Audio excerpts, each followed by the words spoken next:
Here's to those of us who are starting over. Me at 33, a spectacular breakdown. I quit running when my legs folded under me, a glorious collapse on a sunny Friday afternoon. I am keeping all my thoughts close now, little round pink wonders that shimmer and hum in the amber light of this plastic bottle.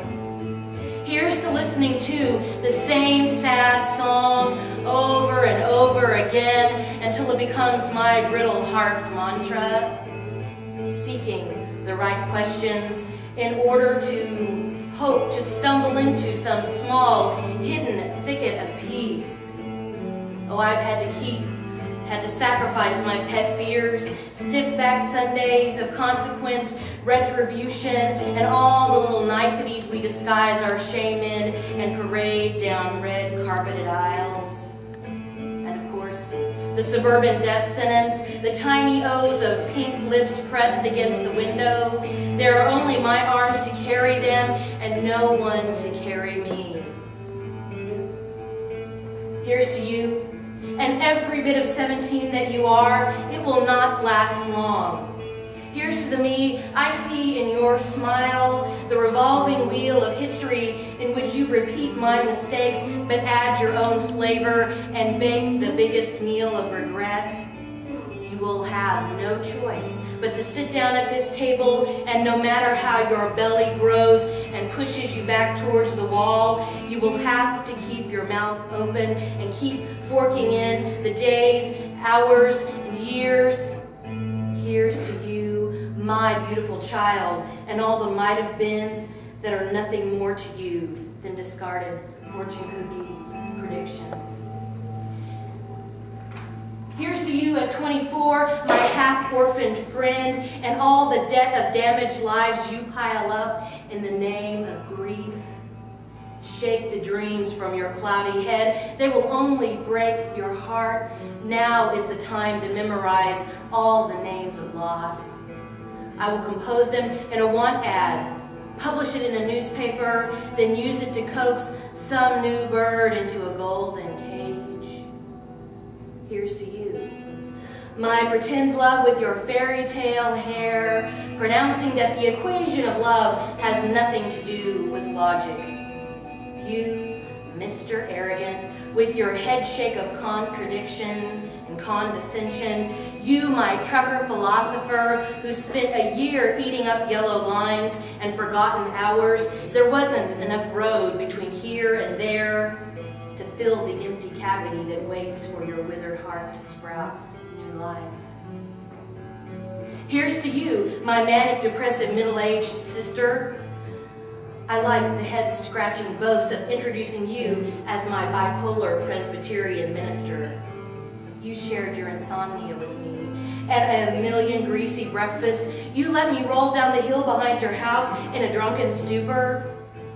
You who spent your 20s traveling the world and your 30s exploring the geographical madness of your own brain, you are my mentor through this new territory of hospitals and therapists armed with yellow notepads, advising me to emphasize the thoughts of suicide if I wanted an all-expenses-paid trip.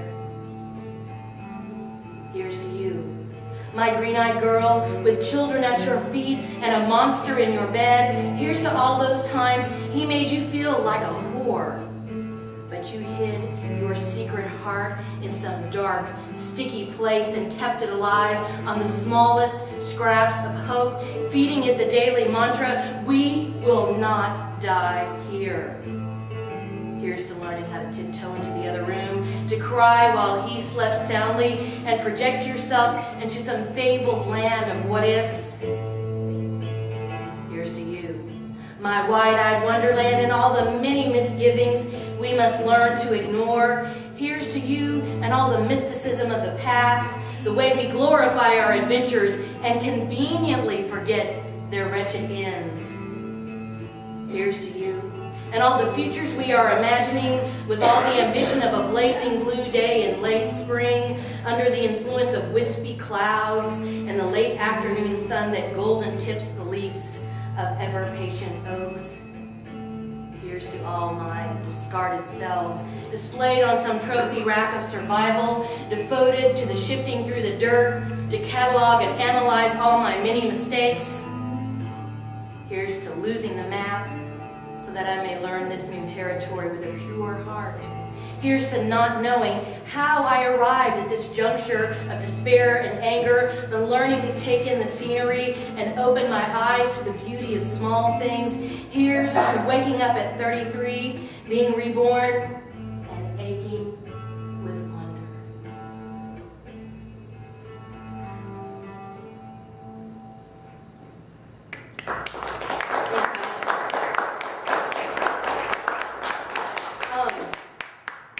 Sort of the whole theme of the show is the idea that sometimes the paths we choose in life take us places we never intended for them to take us.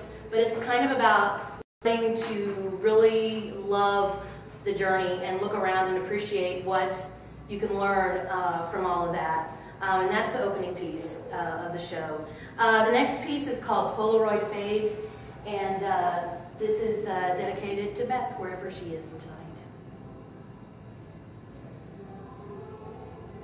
Polaroid fades, like the moments in time we seek to capture, willfully chaotic or carefully posed, details slowly dissolve into a wash of greening remembrance. Like everything beautiful to be found in this life, the quest is to preserve it. The question is how to make it stay. And the answer is, it doesn't. You can't. It won't. Now that you're gone, I replace all your pictures with other faces. I work to forget candlelight shadowed secrets shared during the ice storm. And as placid spring nights are welcomed through open windows, cross-legged on the couch, where we huddled under mountains of blankets for 8 days in December, I sit with my eyes closed and listen to the distant sounds of night traffic. They all blend into one great hum, and I take comfort in the audible promise that life goes on. After you left, I wore my anger as a life jacket, hoping its bitter buoyancy would protect me against this rolling sadness that tides in on the quiet evening hours. I traced to my eroding heart these words: go, be gone, be forgotten. But the morning always came, and I swallowed 8 years of memories along with my breakfast and my pills, reminding myself to be relieved about all the little annoyances I no longer had to endure. But the emptiness of a more convenient life is no substitute for the comfort of a friend. A year has followed its slow procession back to summer, and I want you to come back to me. I am not done with you, in spite of my many declarations. Our story can't be finished yet. 8 years ago, I was banging on your door after a month of silence. 5 years later, you slept on my couch for 3 weeks after I promised the doctors that I wouldn't try to hurt myself again. You were my sister of choice, my itinerant confessor, my heart who never judged me at my ugliest and most petty. Right now I'm asking for one more pardon. Offer me this one last indulgence. Take my limping pride and bury it deep